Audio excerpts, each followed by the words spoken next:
Question 4.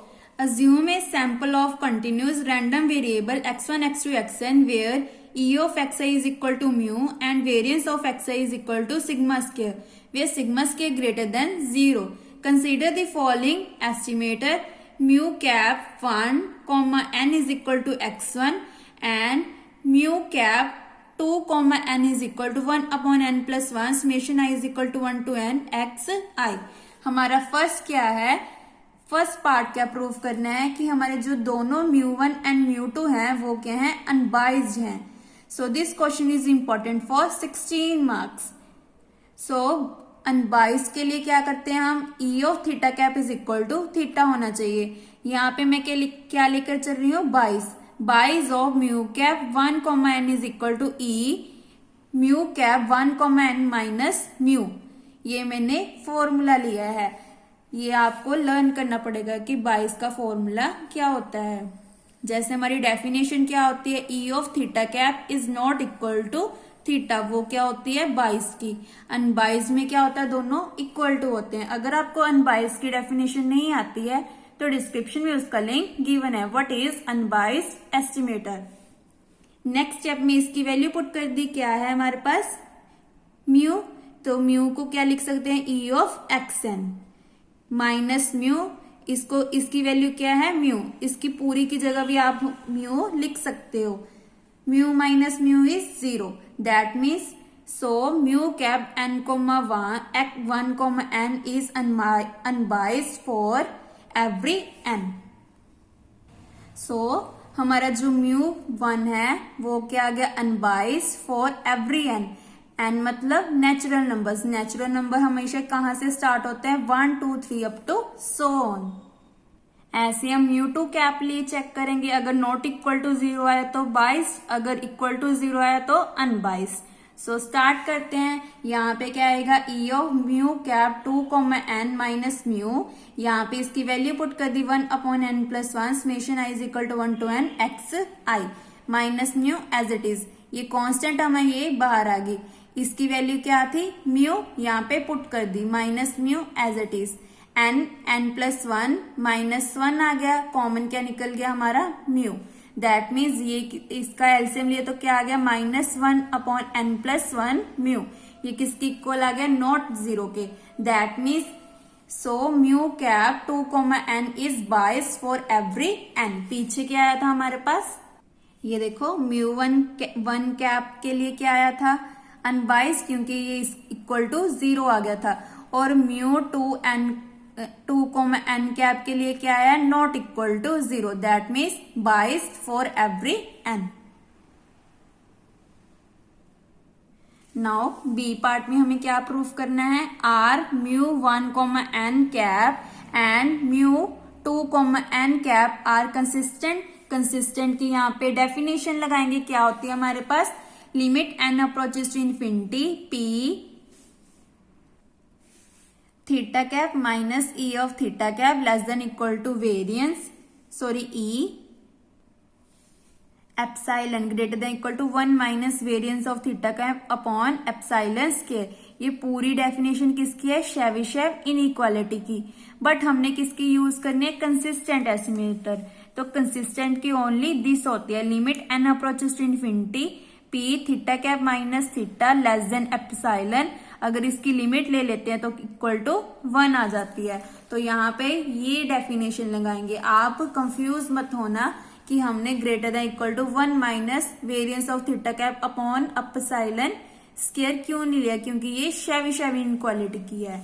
सो यहाँ पे हमने यूज कर ली limit n approaches to infinity p. यहाँ पे क्या होता है, theta cap minus theta. That means mu cap minus mu less than epsilon. तो इसको किसके इक्वल लेकर आना हमने, 1 के. अगर 1 के इक्वल आ गए then consistent, otherwise not consistent. But यहाँ पे किसके इक्वल आ रहे हैं, 0 के. तो यहाँ पे हम 0 के इक्वल और नॉट इक्वल चेक करेंगे. सो इसको स्टार्ट करते हैं. Limit n approaches to infinity p, इसकी जगह पुट कर दिया वैल्यू इसकी xn minus mu less than epsilon. Then इसको ओपन कर दिया minus epsilon to plus epsilon. Next step में म्यू ऐड कर दिया। उसके बाद हमने क्या किया, जो इसकी लेस देन इक्वल टू है उसको सेपरेट कर दिया, बिकॉज दी आरवी मतलब रैंडम वेरिएबल्स आर कंटिन्यूस, क्योंकि जो हमारे रैंडम वेरिएबल्स थे x1 x2 xn वो क्या है, रैंडम है और सभी क्या है, कंटिन्यूस। इसीलिए मैंने इसका जो लेस देन इक्वल है वहां पे प्रॉपर्टी लगा दी।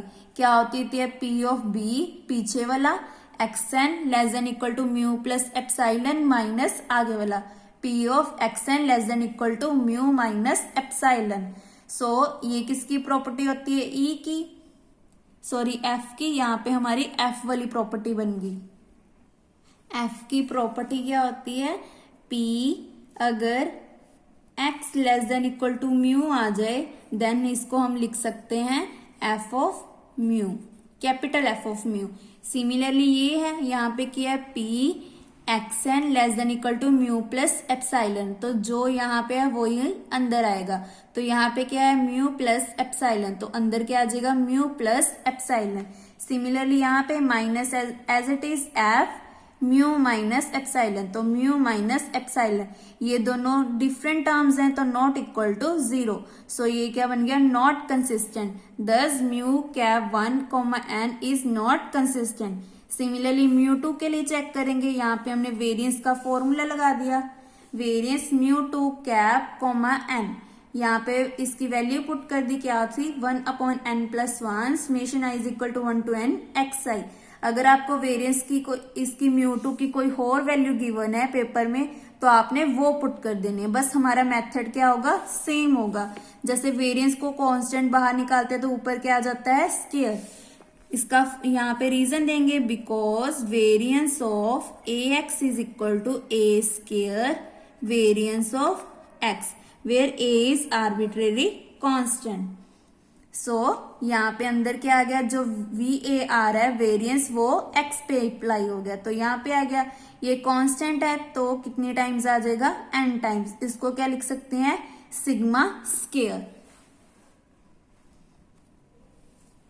नेक्स्ट स्टेप में क्या किया, ये स्टेप थोड़ा से डिफरेंट है म्यू 2 कैप के लिए। जैसे म्यू 1 वाले में तो हमने कंसिस्टेंट की डेफिनेशन लगा दी थी, बट इसमें थोड़ा सा डिफरेंट है क्योंकि यहाँ पे हमें ये स्टेटमेंट गिवन है, पीछे तो हमें इजी गिवन थी बट ये वाली थोड़ी सी टिपिकल है, इसीलिए ये मेथड लगाया। बस थोड़ा सा इसको क्रैम करना है आपने। So limit n approaches to infinity MSE mu 2n, n cap is equal to limit n approaches to infinity. यहाँ पे इसको क्या लिख दिया, variance of mu 2, n cap plus limit n approaches to infinity bias या basis mu 2, n cap square. So यहाँ पे इसकी वैल्यूज पुट कर देंगे यूजिंग 1 and 2। जो हमारी इक्वेशन 1 और 2 बनी थी ये वाली, ये बेसिस की थी म्यू 2, n कैप की, और ये वाली कौन सी बनी थी हमारे पास, म्यू 2, n कैप की। सो सिमिलरली यहाँ पे वेरिएंस की पुट कर दी और यहाँ पे बेसिस की, जो इक्वेशन 1 में आई थी। तो क्या है हमारी -1/n+1 म्यू।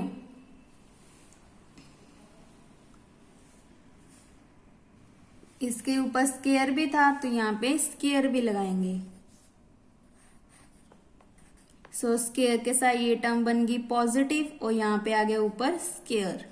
नेक्स्ट स्टेप में यहाँ पे मैंने क्या किया, n स्क्वायर को कॉमन निकाल दिया क्योंकि हमने 1/n वाली टर्म लेकर आनी है। सो यहाँ पे बन गया 1/n, 1 + 1/n square sigma square. Similar यहाँ पे क्या बन गया, limit n approaches to infinity 1/n+1 square mu square. अब इन्फिनिटी पुट करेंगे, 1/∞ इज 0। सो सिमिलरली यहाँ पे पुट किया 1/∞+1 मतलब इन्फिनिटी, 1/∞ इज 0।